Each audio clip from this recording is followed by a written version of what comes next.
ఈ వార్తలను సమర్పిస్తున్నవారు doctor Venu super speciality hospital, Vijay Krishna residency, lotus layout, Aswaraopeta road, Vegavaram, Jangareddygudem. Phone numbers 9177578577 and 9492205527. నమస్కారం, సిటీ న్యూస్ కి స్వాగతం. ముందుగా ముఖ్యాంశాలు. నిధులు కేటాయించకుండా 36 ప్రాజెక్టులను ఎలా పూర్తి చేయడం అసాధ్యమంటున్న ఏపీ రైతు సంఘం ప్రధాన కార్యదర్శి కె శ్రీనివాస్. కట్టుదిట్టమైన భద్రతల నడుమ 15 రోజుల ద్వారకా తిరుమల హుండీ ఆదాయం లెక్కించిన అధికారులు, నిలువు బంగారం సమర్పించిన భక్తురాలు.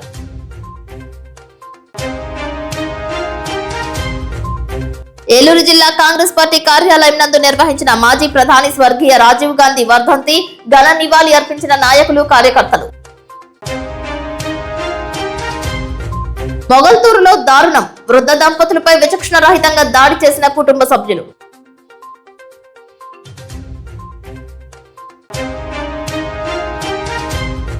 రెండవ రోజు నల్ల బ్యాడ్జీలతో విధులకు హాజరైన జంగారెడ్డిగూడెం ఆర్టీసీ కార్మికులు. 2 రోజుల పాటు నిరసనలో పాల్గొన్న నేషనల్ మజ్దూర్ యూనియన్. చింతలపూడి, కామవరపుకోట, లింగపాలెం మండలాలకు చెందిన 7గురికి సీఎంఆర్ఎఫ్ లబ్ధిదారులకు ఆయా మండలాల నాయకుల ఆధ్వర్యంలో చింతలపూడి శాసనసభ్యులు సొంగ రోషన్ కుమార్ చేతుల మీదుగా 3,81,842 రూపాయల చెక్కులను అందజేశారు. ఈ సందర్భంగా ప్రజలకు అవసరమైన సమయంలో ప్రభుత్వం అండగా నిలుస్తూ ముఖ్యమంత్రి సహాయ నిధి ద్వారా ఆర్థిక సహాయం అందించడం ఎంతో ఉపయుక్తమని రోషన్ కుమార్ పేర్కొన్నారు. అలాగే ప్రజా సమస్యల పరిష్కారానికి తాను ఎల్లప్పుడూ అందుబాటులో ఉంటానని తెలిపారు. సీఎంఆర్ఎఫ్ చెక్కుల పంపిణీ విషయంలో ప్రభుత్వం అనుసరిస్తున్న తీరును, సకాలంలో స్పందిస్తున్న తీరును, ఎమ్మెల్యే కార్యాలయ సిబ్బందిని సైతం లబ్ధిదారులు కొనియాడారు.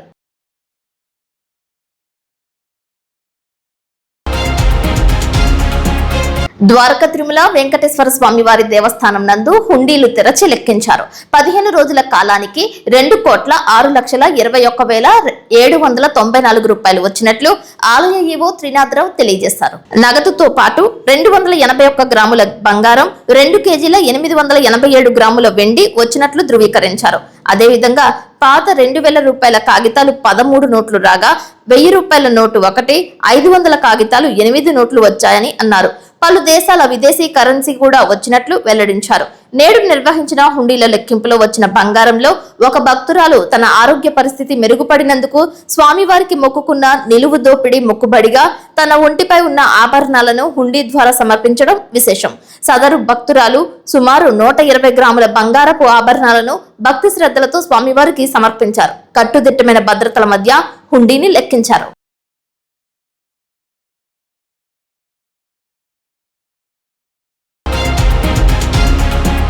భవిష్యత్తును ఊహించుకుని కష్టపడి చదువుకుంటారు, ఉద్యోగం సాధిస్తారు.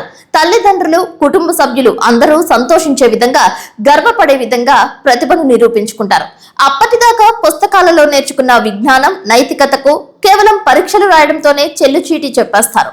కష్టపడి చదువుకున్నది కేవలం ఉద్యోగం సాధించడానికే తప్ప జీవితానికి అన్వయించుకోవడం అనేది ఏమీ ఉండట్లేదని కొన్ని సంఘటనలకు నిదర్శనంగా నిలుస్తున్నాయి అనడంలో అతిశయోక్తి లేదు.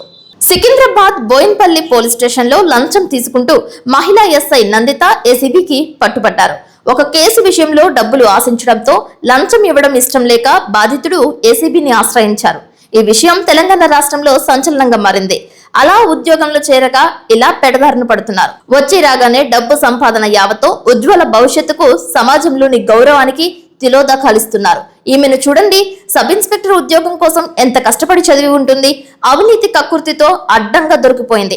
గౌరవం పొందాల్సిన చోట అక్రమార్కురాలు అనే ముద్ర పడిపోయింది. మళ్ళీ ఉద్యోగంలో చేరొచ్చు, ఇంకా డబ్బు సంపాదించవచ్చు, కానీ కుటుంబం ముందు, తోటి సమాజం ముందు మునుపటి గౌరవం ఉంటుందా అనే ప్రశ్న ఇటువంటి లంచాలు తీసుకునే వారికి తెలియాలి. ఏసీబీ దాడి విషయాలను డిఎస్పీ శ్రీధర్ వివరించారు. Sridhar, DSP anti corruption bureau, Hyderabad city. నాకు 2 days కింద ఒక ఫిర్యాదుదారుడు మమ్మల్ని అప్రోచ్ అయ్యాడు. అతను యాక్చువల్లీ వాళ్ళ నాన్నకు అతనికి మధ్యలో, అతని లవ్ మ్యారేజ్ చేసుకున్నందుకు ఇంట్లో గొడవలు అవుతున్నాయి. వాళ్ళ నాన్నకి అతనికి మధ్యలో గొడవలు అయిపోయి వాళ్ళ నాన్న లాస్ట్ ఇయర్ కూడా ఇక్కడ ఒక కేసు రిజిస్టర్ చేశారు. ఆ కేసులో కూడా ఇతన్ని అరెస్ట్ చేశారు. తర్వాత ఈ సంవత్సరం కూడా మళ్ళీ రీసెంట్లీ ఒకటి హత్యా ప్రయత్నం అని చెప్పేసి 307 ఐపీసీ కింద 19 బిఎన్ఎస్ కింద కేసు రిజిస్టర్ చేసి రిమాండ్ కూడా చేయడం జరిగింది. ఎస్ఐ ఉన్నటువంటి కిరణ్ నందిత అని చెప్పి ఆ ఎస్ఐ గారు రిమాండ్ చేశారు. ఆ అతనికి తర్వాత కోర్టు నుంచి బెయిల్ తీసుకున్నాడు. అతను బెయిల్ తీసుకున్నాక ఇక్కడ బెయిల్ కండిషన్స్ లో ప్రతి సోమవారం రోజు ఇక్కడ అటెండెన్స్ ఇవ్వాలని చెప్పి ఇచ్చారు. అందులో భాగంగా అతను ప్రతి సోమవారం ఇక్కడ పోలీస్ స్టేషన్ వస్తుంటే పొద్దున్న సాయంత్రం వరకు ఇక్కడ కూర్చోబెడుతున్నారు. కూర్చోబెట్టడం వల్ల అతను ఇక్కడ ఒక రైటర్ విజయ్ కుమార్ అని చెప్పేసి రైటర్ కానిస్టేబుల్ అతన్ని అప్రోచ్ అయ్యాడు. అతను ఏం చేశాడు, ఆల్రెడీ 10,000 రూపీస్ తీసుకున్నాడు. తీసుకొని ఇంకొక 15,000 ఎస్ఐ గారికి ఇస్తే ఆ బెయిల్ రిలాక్సేషన్ ఇక రాకుండా కూడా ఉండేట్టుగా తర్వాత ఇతను ఇల్లు కూడా ఖాళీ చేద్దాం అనుకున్నాడు. ఎందుకంటే ఇంట్లో ఉంటే ఎప్పుడు నాన్నతో గొడవలు అవుతున్నాయని చెప్పేసి గచ్చిబౌలికి షిఫ్ట్ అయిపోతా అంటే అందుకు కూడా మేము సహకరిస్తాము కాబట్టి 15,000 ఇవ్వాలని చెప్పి అతను విజయ్ కుమార్ మాట్లాడాడు. తర్వాత కానిస్టేబుల్ మాట్లాడింది కాకుండా ఎస్ఐ గారు 15,000 కాదు నాకు 30,000 కావాలని చెప్పి మాట్లాడారు. ఆ 30,000 యాక్చువల్లీ మొన్న చెప్పారు, నిన్న ఉండను ఈ రోజు తీసుకురామని చెప్పారు. ఈ రోజు 30,000 తీసుకొని వచ్చాడు. అతను తీసుకొని వస్తే పైకి వెళ్ళి కలిస్తే ఇక్కడ ఉన్నటువంటి షెడ్ లో ఇక్కడ పై నుంచి అవపడుతుంది. ఆ షెడ్ లో స్కూటీ ఉంది, అందులో మనీ పెట్టిరమని చెప్పేసి కీస్ ఇచ్చారు. కీస్ తీసుకుని అతను స్కూటీలో మనీ పెట్టాడు. మళ్ళీ తీసుకొని కీస్ హ్యాండ్ ఓవర్ చేశాక మేము పట్టుకోవడం జరిగింది. రెడ్ హ్యాండెడ్ గా ట్రాప్ చేశాము. ఆ మనీ కూడా స్కూటీ నుంచి రికవరీ చేశాము. స్కూటీని కూడా సీజ్ చేశాము. ఇప్పటికైతే ఎస్ఐ మరియు రైటర్ కానిస్టేబుల్ ఇద్దరిని అరెస్ట్ చేశాం. మేము ఇప్పుడు 30,000 క్యాష్ ఒకటి, తర్వాత వెహికల్ కూడా సీజ్ చేశాం. స్కూటీ 4th మండే వచ్చి చెప్పినాను మేడం పెట్టిందంటే సరే అన్నది. అప్పుడు ట్రై చేసింది మేడం, కానీ నేను ఫుల్ సీరియస్ ఉండేసరికి అడగలేదు. మళ్ళీ 11th అడిగింది. 11th అడిగి డబ్బులు అడిగేసరికి ఎంత అని చెప్పింటే కానిస్టేబుల్ ఒకరే చెప్తున్నారు, ఎస్ఎల్ అంతా నాకు తలనొప్పి అంటే ఎందుకు సరే ఊకే టార్చర్ నాకు ఎందుకు అని చెప్పేసి మేడంతో మాట్లాడితే మేడం 30,000 ఇచ్చేసి నేను మీ వాళ్ళతో మాట్లాడతాను చెప్పేసి. ఎందుకు దేని గురించి అంటే మేడం కూడా అన్నది ఒకసారి వార్నింగ్ ఇచ్చింది, నువ్వు ఒక్క స్టెప్ కూడా రాంగ్ చేసినా నేను చెప్పింది వినకపోతే నీ బెయిల్ క్యాన్సిల్ చేపిస్తాను. సో దానికి అడ్వకేట్ ఉంది కదా, సరే మరి అడ్వకేట్ పెట్టుకో నాకు పెట్టుకో, అప్పుడు నీకు అర్థమవుతుంది నీ లైఫ్ ఏందో అని చెప్పేసి అన్నాను. నీ కెరీర్ నువ్వు స్పాల్ చేసుకుంటావు, నువ్వు మొత్తం నువ్వు స్పాల్ చేసుకుంటావు అని చెప్పేసి అంటే నన్ను మేడం అనుకొని స్టేజ్లో నన్ను ఫసాయించారు. మరి ఇప్పుడు నేను ఏం చేయాలి మీరు చెప్పండి, నేను ఏం చేయాలంటే ఇంకా కంప్లీట్లీ మేడంకి ఇంకా నేను ఇంకేం చేయలేని పరిస్థితి కాబట్టి మీరు చెప్పండి, మీరు ఏం చెప్తే అది చేస్తా అనే కాడికి నేను వచ్చిన. మేడం అన్నది ఈసారికి అయితే 30,000 తీసుకురా, నెక్స్ట్ టైం చూద్దాము అని చెప్పేసి. సో 30,000 తీసుకొని వచ్చిన, మేడంకి ఇచ్చిన. మేడం తీసుకున్నారు, తీసుకొని తన బైక్ కీస్ లాకర్ ఇచ్చారు. ఆ లాక్ అది బైక్ కీస్ ఇచ్చి బైక్ డిక్కీలో పెట్టమని చెప్పేసి ఎవరు చెప్పకుండా మమ్మల్ని వెళ్ళిపోని చెప్పేసి అన్నారు. సరే మేడం అని చెప్పేసి అన్నారు. పశ్చిమ గోదావరి జిల్లా మొగల్తూరు మండలం కొత్తాటలో వెలుగు చూసిన అమానుష ఘటన మానవత్వాన్ని ప్రశ్నిస్తోంది. ఆస్తి వివాదం నేపథ్యంలో కొడుకు మనవళ్లు కలిసి వృద్ధ తల్లిదండ్రులపై దారుణంగా తీవ్రంగా దాడి చేసిన దృశ్యాలు సీసీ కెమెరాలో నమోదయ్యాయి. సూర్యనారాయణ కస్తూరి దంపతులను కాళ్లతో తన్నుతూ హింసించిన దృశ్యాలు చూస్తూనే ఒళ్ళు జలధరించుకోమానదు. కొడుకు ముత్యాలరాజుతో పాటు మనవళ్లు రాధాకృష్ణ, శేఖర్ కూడా విచక్షణారహితంగా వారిపై దాడికి పాల్పడ్డారు. ఏమైందో తెలియదు గాని వారి మధ్య ఎంత పెద్ద వివాదమైనా ఉండొచ్చు గాని ఈ విధంగా వృద్ధ దంపతులపై ఏకంగా మూకుమ్మడిగా శరీర భాగాలపై విచక్షణారహితంగా దాడి చేయడం అనేది సభ్య సమాజంలో జవాబుదారీతనం మసకబారుతుందనడానికి ఒక నిదర్శనగా తెలియజేస్తోంది. దీనిపై పలువురు ఆవేదన వ్యక్తం చేస్తున్నారు. జంగారెడ్డిగూడెంలో రామచంద్రపురం నందు వేంచేసి ఉన్న సీతారామచంద్ర స్వామి ఆలయంలో స్వామివారి జన్మ నక్షత్రం పురస్కరించుకుని ప్రత్యేక పూజలు చేశారు. ఉభయదారులుగా పరిమి వెంకటరత్నం, ఝాన్సీరాణి దంపతులు, కోరా నాగేశ్వరరావు, రేవతిరాణి దంపతులు వ్యవహరించారు. వారి ఇరువురి 51వ పెళ్లి రోజు సందర్భంగా సేమియా కేసరి, పులిహోర ప్రసాదం, మజ్జిగ వితరణ చేశారు. 108 వెండి పుష్పాలతో ప్రధాన అర్చకులు అనిపెద్ది సూర్యనారాయణ శర్మ అష్టోత్తరం చేశారు.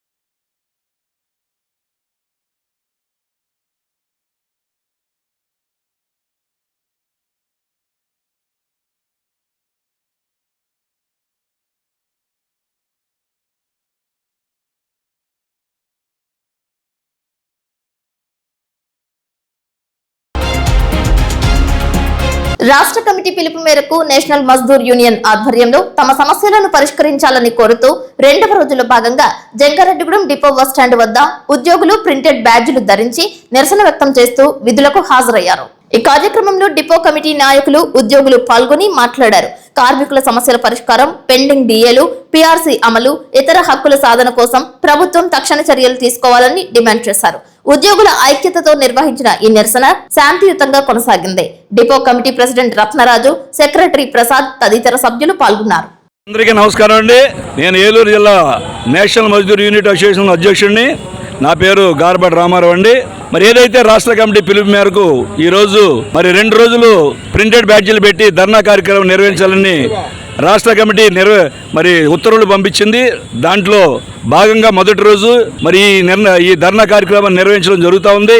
మరి మేము చేసేటువంటి డిమాండ్లు ఏంటంటే మరి విద్యుత్ బస్సులు మరి పెట్టాలని రాష్ట్ర ప్రభుత్వం మరి యోచిస్తూ ఉంది. ఆ విద్యుత్ బస్సులు ప్రైవేటు వ్యక్తులతో నడపాలని ఒక ఆలోచనలో ఉంది. మరి విద్యుత్ బస్సులు అనేవి రావడానికి మేము కూడా స్వాగతిస్తున్నాం, యూనియన్ వేడిగా. మరి ఆ విద్యుత్ బస్సుల్ని ఆర్టీసీ కార్మికులు ద్వారాగానే, ఆర్టీసీ ఉద్యోగుల ద్వారాగానే నిర్వర్తించాలని చెప్పేసి మేము డిమాండ్ చేస్తున్నాం. ఎందుకంటే ఇవాళ ఈ పోటీ తత్వంలో ఉన్నాం. ఈ పోటీ తత్వానికి తగ్గట్టుగానే మేము ఏది గవర్నమెంట్ ప్రకటించినా దాన్ని మేము ఛాలెంజ్గా తీసుకుని కార్యక్రమాలు చేయడం అనేది జరుగుతుంది. ఉదాహరణకి స్త్రీ శక్తి మరి రాష్ట్ర ప్రభుత్వం ప్రవేశపెట్టింది.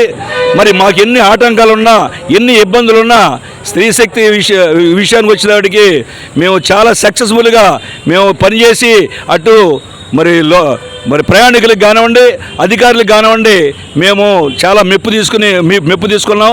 ఎందుకంటే చాలా కష్టపడి మరి ఆర్టీసీ కార్మికులు, ఉద్యోగులు కష్టపడి పనిచేస్తూ ఉన్నారు. స్త్రీ శక్తి విషయంలో మాకు ఎన్ని లోపాలున్నా, సరిపడే బస్సులు లేకపోయినా, పాత బస్సులే అయినా, ఏమాత్రం కూడా సిబ్బంది సరిపోకపోయినా, రిక్రూట్మెంట్లు లేకపోయినా మేము మరి ఆ స్త్రీశక్తి విషయంలో మేము చాలా జాగ్రత్తగా ఉన్నాం.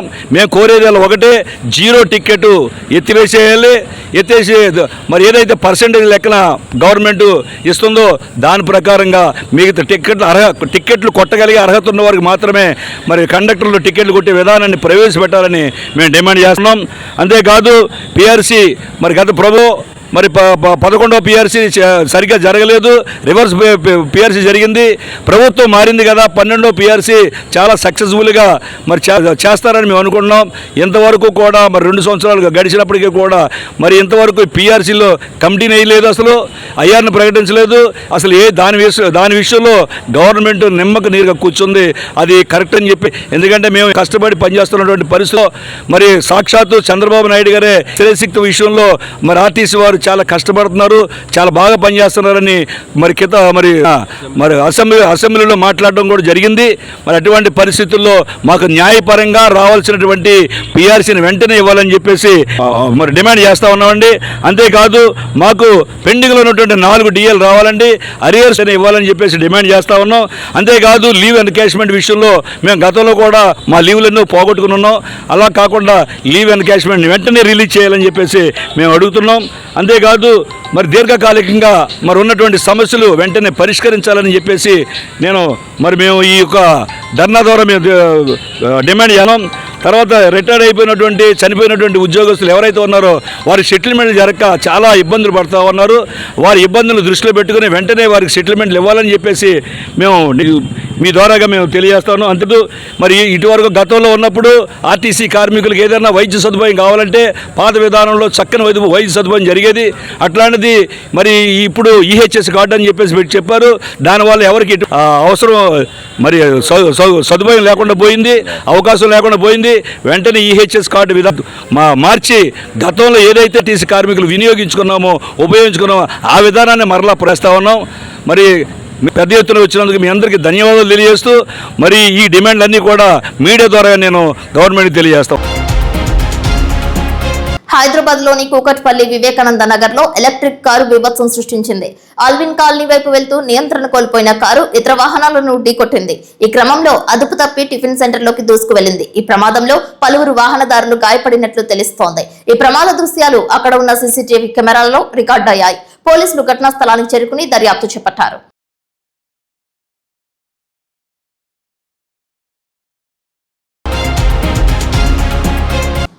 వద్ద నగదు తీసుకునేటప్పుడు మిషన్ ద్వారా వేసేటప్పుడు ప్రజలు అప్రమత్తంగా ఉండాలని ఏలూరు జిల్లా ఎస్పీ ప్రతాప్ శివకిషోర్ సూచించారు. కొంతమంది నగదు ఇస్తామని phone pay, Google pay, Paytm చేయాలని చెబుతూ అకౌంట్ ను ఖాళీ చేస్తున్నారని తెలిపారు. ఓటీపీలను ఎవరికి తెలియపరచొద్దని తెలియజేశారు. వ్యక్తులు మీ దగ్గరకు వచ్చి నా దగ్గర ఆన్లైన్ ట్రాన్స్ఫర్ చేస్తాను, నాకు క్యాష్ ఇవ్వండి, ఇలాంటి ప్రపోజల్స్ మీరు పెట్టినప్పుడు నిర్ద్వందంగా వాటిని తిరస్కరించాలి. లేకపోతే వాళ్ళు సైబర్ క్రైమ్ ఇంకో క్రైమ్ లో చేసిన డబ్బుల్ని మీ అకౌంట్ కి ట్రాన్స్ఫర్ చేసి ఆ మనీని వాళ్ళు ఫిజికల్ గా క్యాష్ రూపంలో మార్చుకోవడానికి మిమ్మల్ని ఒక పావులాగా వాడుకుంటారు. ఎవరైనా బాధితుడు 1930కి కంప్లైంట్ చేసినప్పుడు ఆ సైబర్ క్రైమ్ మనీ కానీ మీ అకౌంట్ లోకి వస్తే అనవసరంగా మీ అకౌంట్స్ అన్ని ఫ్రీజ్ అవ్వడము, తర్వాత మీరు నేరస్తులుగా మారడము, ఇలాంటి ఇబ్బందులను మీరు ఎదుర్కోవాల్సి వస్తుంది. కాబట్టి ప్రజలందరూ కూడా ఎట్టి పరిస్థితుల్లోనూ మీకు తెలియని వ్యక్తులకి ఈ ఆన్లైన్ ట్రాన్స్ఫర్స్ చేసి క్యాష్ ఇవ్వడము, లేకపోతే అలాంటి వ్యక్తుల దగ్గర నుంచి మీరు డబ్బు తీసుకోవడము ఆన్లైన్ లో చేయొద్దు.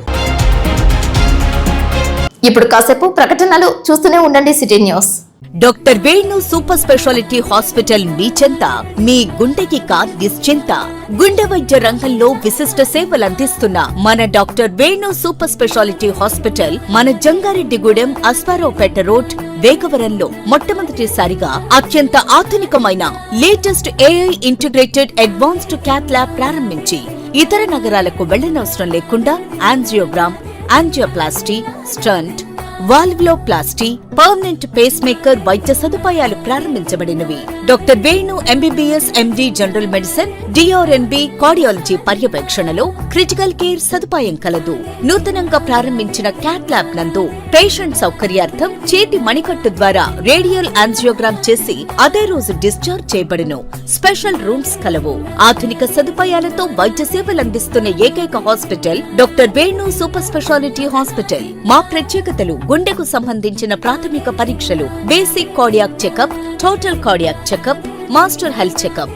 ప్రత్యేకంగా బీపీ పేషెంట్స్ కొరకు hypertension BP package, diabetic sugar package 24 hours అందుబాటులో. గమనిక: త్వరలో బైపాస్ సర్జరీలు ప్రారంభించబడును. Doctor Venu super speciality hospital, Vijay Krishna residency, lotus layout, Aswaraopeta road, Vegavaram, Jangareddygudem. Phone numbers 9177578577 and 9492205527.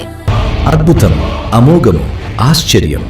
నేడు విడుదలైన ఇంటర్మీడియట్ ఫలితాలలో స్టేట్ టాప్ మార్కులతో విద్యా వికాస్ విజయబేరి. జూనియర్ ఇంటర్లో సాయి లక్ష్మి 470కి 466, తౌషిక్ రవి 466, చర్ప తేజశ్రీ 466.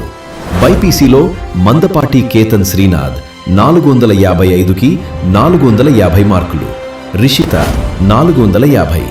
సీనియర్ ఇంటర్ ఎంపీసీలో మాలిని 1000కి 991, నాగవెంకట చరణ్ 990, శ్రావ్య సుష్మ 990 మార్కులతో విద్యా వికాస్ విజయకేతనం ఎగురవేసింది.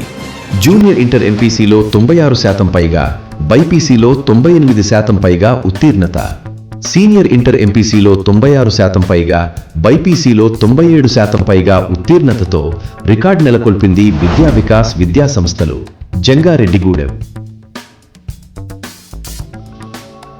స్థాపించిన మొదటి సంవత్సరంలోనే Tapas IIT and NEET academy విద్యార్థి విజయకేతనం.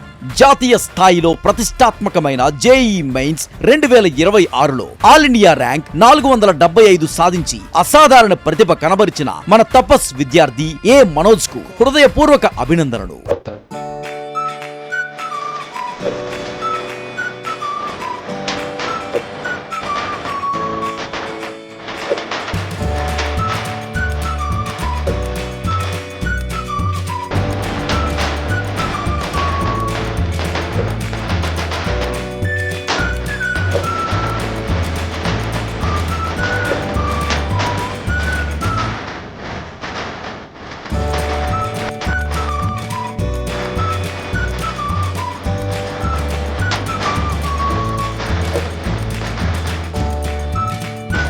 అడ్మిషన్లు జరుగుతున్నవి. వివరములకు సంప్రదించండి 8143796655 మరియు 9030414329. మా address Tapas IIT and NEET academy, Chidambaram hospital దగ్గర, జంగారెడ్డిగూడెం.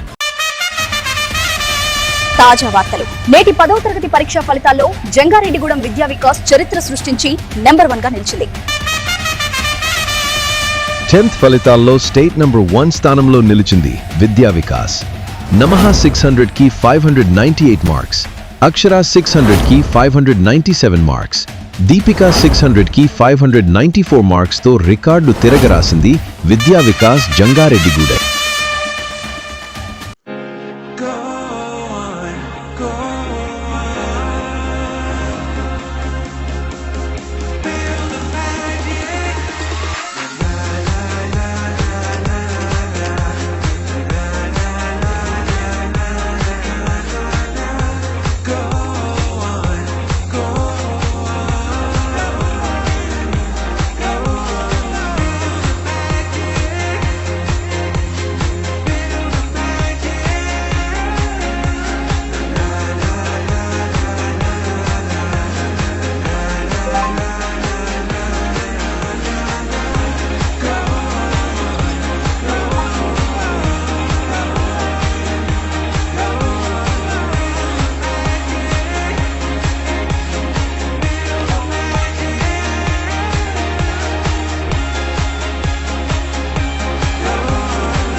ఏలూరు జిల్లా కాంగ్రెస్ కమిటీ కార్యాలయంలో మాజీ ప్రధాని భారతరత్న స్వర్గీయ రాజీవ్ గాంధీ 35వ వర్ధంతి నిర్వహించారు.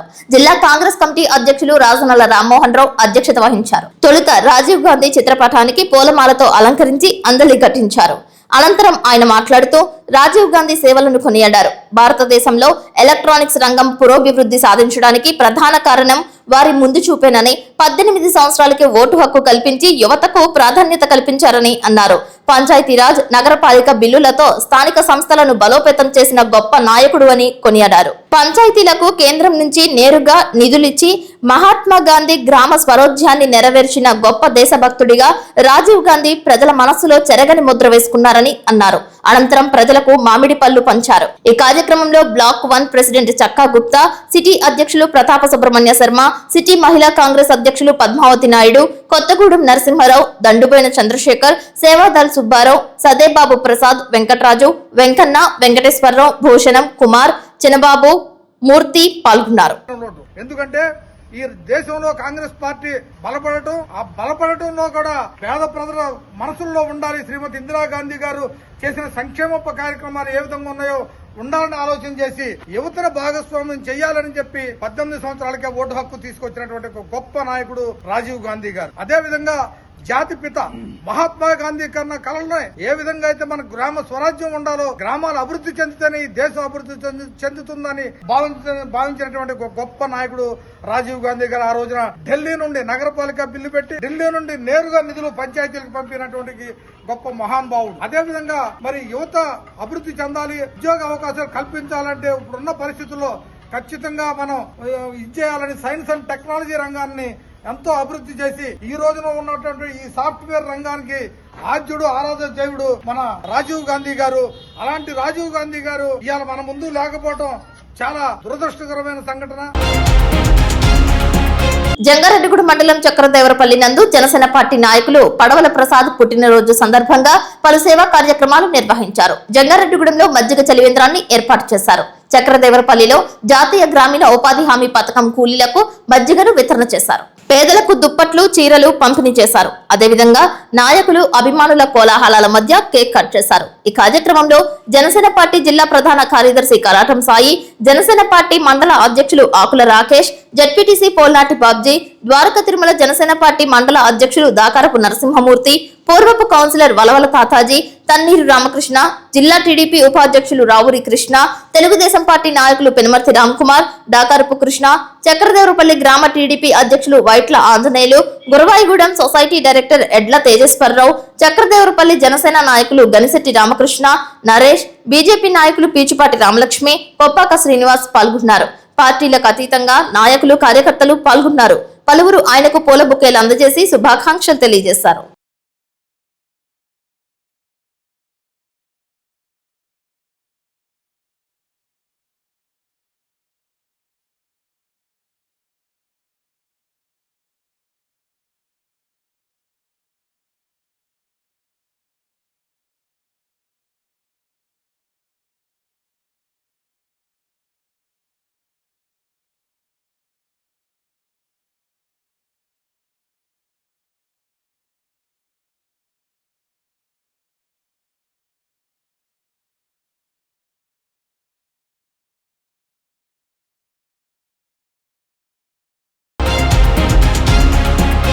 మంగళగిరిలో తెలుగుదేశం పార్టీ కేంద్ర కార్యాలయంలో రాష్ట్ర వ్యవసాయ శాఖ మంత్రి కింజారపు అచ్చెన్నాయుడు ప్రజా దర్బార్ నిర్వహించి ప్రజల ఫిర్యాదులు స్వీకరించారు. ప్రజల సమస్యలను ఓర్పుతో విన్న మంత్రి సంబంధిత అధికారులతో మాట్లాడి వెంటనే పరిష్కరించాలని ఆదేశించారు. ప్రజలకు నేరుగా సేవలందించే లక్ష్యంతో కూటమి ప్రభుత్వం ప్రజా సమస్యల పరిష్కారానికి ప్రత్యేక ప్రాధాన్యత ఇస్తుందని ఆయన తెలిపారు. ప్రజల వద్దకే ప్రభుత్వం అనే లక్ష్యంతో ప్రజా దర్బార్లు నిర్వహిస్తూ ప్రజలకు తక్షణ న్యాయం అందిస్తున్నామని అన్నారు. ప్రజల సంక్షేమం, పారదర్శక పాలన, వేగవంతమైన సమస్యల పరిష్కారమే ప్రభుత్వ ప్రధాన లక్ష్యమని అన్నారు. ప్రజాసేవే పరమావధిగా ప్రభుత్వం ముందుకు సాగుతోందని, ప్రజల కష్టాలను వెంటనే గుర్తించి స్పందించే వ్యవస్థను రాష్ట్ర ప్రభుత్వం మరింత సమర్థవంతంగా అమలు చేస్తోందని, ప్రజా దర్బార్ల ద్వారా ఒకే వేదికపై ప్రజల సమస్యలకు పరిష్కారం చూపుతూ ప్రభుత్వం సుపరిపాలన అందిస్తోందని తెలిపారు. ముఖ్యమంత్రి చంద్రబాబు నాయుడు నాయకత్వంలో ప్రజల సంక్షేమం, అభివృద్ధికి ప్రజా దర్బార్లు కీలకంగా మారాయని, ప్రతి పౌరుడికి ప్రభుత్వం అండగా ఉంటుందని, సమస్యలు వెంటనే పరిష్కరించాలని మంత్రి అధికారులకు ఆదేశించారు.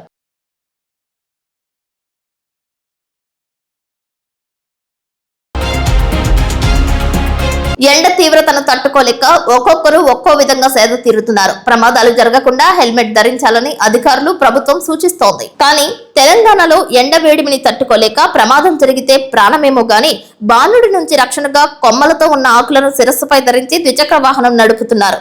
ఎండ వేడిమికి ఈ విధానం రక్షణగా ఉందని తెలియజేస్తున్నారు.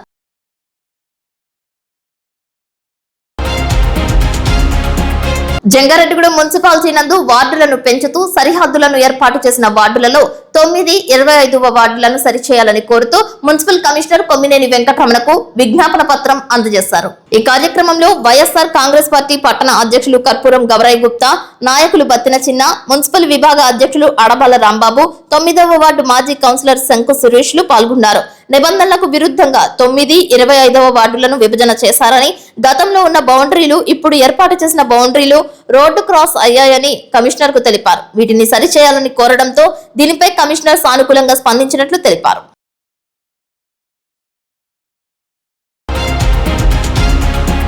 నిధులు కేటాయించకుండా వచ్చే 2 ఏళ్ల కాలంలో రాష్ట్రంలోని 36 ప్రాజెక్టులు పూర్తి చేయడం తమ ప్రభుత్వ ప్రాధాన్యత అని ముఖ్యమంత్రి, జలవనరుల శాఖ మంత్రి ప్రకటించడం హాస్యాస్పదంగా ఉందని, నిధులు లేకుండా ప్రాజెక్టులు ఎలా పూర్తి చేస్తారని ఆంధ్రప్రదేశ్ రైతు సంఘం రాష్ట్ర ప్రధాన కార్యదర్శి కె ప్రభాకర్ రెడ్డి ప్రశ్నించారు. 36 ప్రాజెక్టులు పూర్తి చేసేందుకు నిధులు వెంటనే కేటాయించాలని డిమాండ్ చేశారు. గురువారం ఏలూరు పవర్పేట అన్నయ్య భవనంలో ఆయన విలేకరులతో మాట్లాడారు. రాష్ట్రంలో చిన్న, మధ్య తరహా ప్రాజెక్టులు పూర్తి చేస్తామని లక్ష్యం ప్రకటించడమే సరిపోదని, అందుకు అవసరమైన కార్యాచరణ ఉండాలని అన్నారు. మధ్యలో నిర్మాణం ఆగిపోయిన వెలిగొండ, చింతలపూడి ఎత్తిపోతల పథకం వంటి ప్రాజెక్టుల పనులు పూర్తి చేయకుండా 80,000 కోట్లతో గోదావరి, బనకచర్ల ప్రాజెక్టు చేపడతామని, గోదావరి, కావేరీ అనుసంధానం చేస్తామని చెబుతున్నారని విమర్శించారు. ఉత్తరాంధ్ర, రాయలసీమ వెనుకబడిన ప్రాంతాలలో ప్రాజెక్టులు తక్షణమే పూర్తి చేయాలని డిమాండ్ చేశారు. ఏలూరు, ఎన్టీఆర్, తూర్పుగోదావరి జిల్లాలకు ఎంతో ఉపయోగకరమైన జిల్లాలకు చింతలపూడి ఎత్తిపోతల పథకం పనులు వెంటనే ప్రారంభించాలని కోరారు. 2 తెలుగు రాష్ట్రాలకు సాగునీటి ప్రాజెక్టుల విషయంలో కేంద్రం కొన్ని సూచనలు చేసిందని, రాష్ట్ర ప్రయోజనాలు, రైతాంగ ప్రయోజనాలు నష్టం జరగకుండా చూడాలని అన్నారు. రాష్ట్ర ప్రభుత్వం ఏకపక్ష నిర్ణయాలు తీసుకోకుండా రైతు సంఘాలు, జలవనరుల నిపుణులు, రాజకీయ పక్షాలతో తక్షణమే రాష్ట్ర ప్రభుత్వం అఖిలపక్ష సమావేశం నిర్వహించాలని డిమాండ్ చేశారు. అతి తక్కువ ఖర్చు ఇప్పటికే దాదాపు 60-70% నిధులు కేటాయించి కాలువలు తవ్వడం గానీ, పంప్ హౌస్ నిర్మాణాలు గానీ ఇవన్నీ కూడా పూర్తయ్యాయి. కాబట్టి ఇప్పుడు మిగిలిన పనులు పూర్తి చేయడానికి నిధులు కేటాయించాలంటే పనులు ప్రారంభించాలని చెప్పి కోరుతా ఉన్నాం. కానీ అప్పుడప్పుడు మాత్రం ఎమ్మెల్యేలు, ఎంపీలు మేము చింతలపూడి ఎత్తిపోతల పథకం పనులు ప్రారంభిస్తామని చెప్పేసి ఆర్భాటంగా ప్రయత్నం చేస్తున్నారు. ఈ ఆర్భాట ప్రయత్నం వల్ల జరిగేది ఏం లేదు. నిధులు కేటాయించి పనులు ప్రారంభించాలి. ఈ చింతలపూడి ఎత్తిపోతల పథకంలో భూములు కోల్పోతున్న రైతాంగానికి 2013 భూసేకరణ చట్ట ప్రకారం ప్రైవేటు మార్కెట్ విలువ ఆధారంగా పరిహారం చెల్లించి ఆదుకోవాల్సిన అవసరం కూడా ఉన్నది. ఈ రోజు ఎక్కడైతే చింతలపూడి ఎత్తిపోతల పథకం కాలువలకి భూములు సేకరిస్తా ఉన్నారో ఆ రైతుల భూముల్ని ఇవాళ డాట్ ల్యాండ్స్ గా మార్చేయడం కూడా రైతులు ఇబ్బంది పడుతున్నారు. అమ్ముకోవడానికి అవకాశం లేదు. రెండోది పంట రుణాలు గానీ, నష్టపరిహారాలు గానీ ఏవి రావడం లేదు.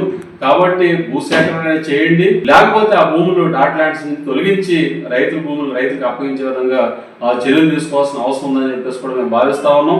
దీంతో పాటు తాడిపూడి ఎత్తిపోతల పథకం కూడా ఇన్కంప్లీట్ గా ఉన్నది, దాన్ని కూడా పూర్తి చేయాలి.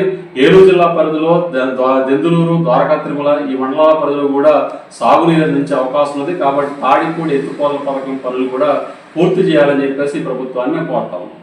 అందరికీ నమస్కారం. ఇటీవల సోమవారం రోజు ముఖ్యమంత్రి గారు, ఇరిగేషన్ శాఖ మంత్రి గారు జలవనరుల అధికారులతోటి ఒక సమీక్ష నిర్వహించారు.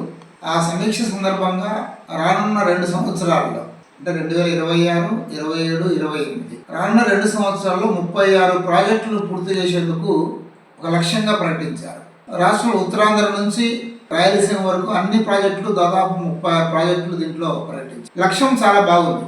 అయితే ఈ లక్ష్యాన్ని చేరుకునేందుకు, ఆ ప్రాజెక్టులు పూర్తి చేసేందుకు అవసరం నిధులు ఏ ప్రాజెక్టుకు ఎంత కేటాయిస్తున్నారు ఆ వివరాలు లేవు. నిధులు కేటాయించకుండా మేము 2026 జూన్ పూర్తి చేస్తాం, 2027 జూన్ పూర్తి చేస్తాం, 2028 జూన్ పూర్తి చేస్తాం అని చెప్పేసి తేదీలు నిర్ణయించుకున్నది మాత్రం ప్రాజెక్టు పూర్తి కావు.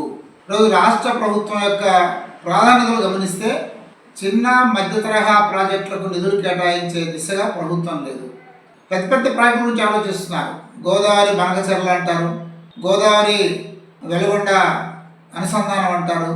ఈ రకంగా వేల కోట్ల రూపాయల బడ్జెట్తో కూడుకున్న ప్రాజెక్ట్ గురించి మాట్లాడుతున్నారు తప్ప ఏలూరు, ఎన్టీఆర్ జిల్లాలకు ఉపయోగపడే చింతలపూడి ఎత్తిపోతల గురించి మాట్లాడరు. ఉత్తరాంధ్ర జిల్లాకు సంబంధించిన ఉత్తరాంధ్ర సుందేశం గురించి మాట్లాడరు. లేదు, రాయలసీమ జిల్లాలో ఉపయోగపడే హంద్రినివా గాలెన్న గురించి మాట్లాడరు. బట్ వాళ్ళ యొక్క లక్ష్యాలు మాత్రం అన్నీ ఉన్నాయి, ఎక్కడ లేకుండా ఏది లేదు. వెలుగొండ నిర్వాసితులకు నిధులు ఇవ్వకుండా, పునరావాసం డబ్బులు చెల్లించకుండా, ఆ ప్రాజెక్టు పూర్తి చేయడం నిధులు కేటాయించకుండా ఏ రకంగా పూర్తి చేస్తారు? అందుకే మేము ప్రభుత్వాన్ని కోరేదేమంటే ఏవైతే కొద్ది మొత్తాలు 150 కోట్లు, 200 కోట్లు, 300 కోట్లు, 500 కోట్లు తక్కువ డబ్బుతో ఖర్చు అయ్యే ప్రాజెక్టులు ఏవైతే ఉన్నాయో ఆయా జిల్లాల్లో ముందుగా వాటికి ప్రాధాన్యత ఇవ్వండి. 80,000 కోట్ల ప్రాజెక్టు అది 20 ఏళ్ళు పడుతుందో 30 ఏళ్ళు పడుతుందో తెలియదు. మీ ప్రభుత్వం ఉండేది ఇంకో 3 సంవత్సరాలు ఉంటుంది. వచ్చేసారి ఏ ప్రభుత్వం వస్తే ఎవరికి తెలియదు. కానీ మీ ప్రభుత్వ హయాంలోనే పూర్తి చేసేదానికి అనువుగా నిధులు కేటాయించండి. ఇప్పటికే పనులు ప్రారంభించి మధ్యలో నిలిపివేసిన ప్రాజెక్టులు లేదా అసంపూర్తిగా ఉన్న ప్రాజెక్టులు వాటికి నిధులు కేటాయించమని చెప్పేసి ఆంధ్రప్రదేశ్ రైతు సంఘం నుంచి ప్రభుత్వాన్ని. వార్తలు ముగించే ముందు ముఖ్యాంశాలు మరొక్కసారి. నిధులు కేటాయించకుండా 36 ప్రాజెక్టులను ఎలా పూర్తి చేయడం అసాధ్యమంటున్న ఏపీ రైతు సంఘం ప్రధాన కార్యదర్శి కె శ్రీనివాస్.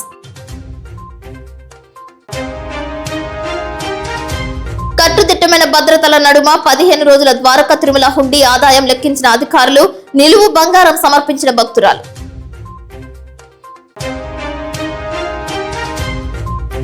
ఏలూరు జిల్లా కాంగ్రెస్ పార్టీ కార్యాలయం నందు నిర్వహించిన మాజీ ప్రధాని స్వర్గీయ రాజీవ్ గాంధీ వర్ధంతి ఘన నివాళి అర్పించిన నాయకులు, కార్యకర్తలు. మొగల్తూరులో దారుణం, వృద్ధ దంపతులపై విచక్షణ రహితంగా దాడి చేసిన కుటుంబ సభ్యులు.